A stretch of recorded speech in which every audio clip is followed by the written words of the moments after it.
ገንዘብ የሚከፍል ቻናል ታዲያ እንዴት ነው የሚከፈተው ብላችሁ ጠይቃችሁኛል። አሳያችኋለሁ። ከዛ በፊት ግን የብዙ ሰዎች ችግር ቻናል መክፈት ብቻውን ገንዘብ አያስገኝም። አንዳንዱ ይመጣና እንደዚህ ብላችሁ ቻናል ክፈቱ ከዛ በኋላ ይከፈላችኋል። የሚከፍል ቻናል አከፋፈት ምናምን የሚባል ነገር የለም። ቻናል ስለከፈታችሁ ብቻ የሚከፍል ሶሻል ሚዲያ ፕላትፎርም የለም። ለማንኛውም አከፋፈቱን በሚመለከት ዩቲዩብ ላይ ተከፋይ ለመሆን መጀመሪያ ቻናላችሁን ስትከፍቱ እነዚህ 3 ነገሮች ማድረግ አለባችሁ። የመጀመሪያው እንግዲህ ኢሜል አካውንት ያስፈልጋችኋል። በዛ ክሬት ቻናል ብላችሁ የቻናላችሁ ስም ትጽፋላችሁ፣ ዲስክሪፕሽን ትጽፋላችሁ።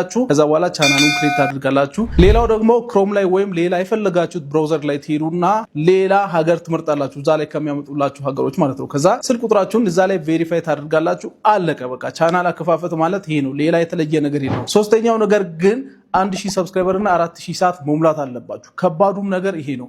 ደግሞ በራሳችሁ ኦሪጂናል ኮንተንት። ስለዚህ ይሄንን ማድረግ እስካልቻላችሁ ድረስ ቻናል ስለከፈታችሁ ብቻ የሚከፈላችሁ ምንም አይነት ነገር የለም ማለት ነው። ዋናው ስራውን እንዴት እንስራ የሚለውን ማወቅ ነው። የራሳችሁን ኦሪጂናል ኮንተንት ይዛችሁ እንጂ ቻናል ስለከፈታችሁ ብቻ ምንም አይነት ገንዘብ አይከፈላችሁ።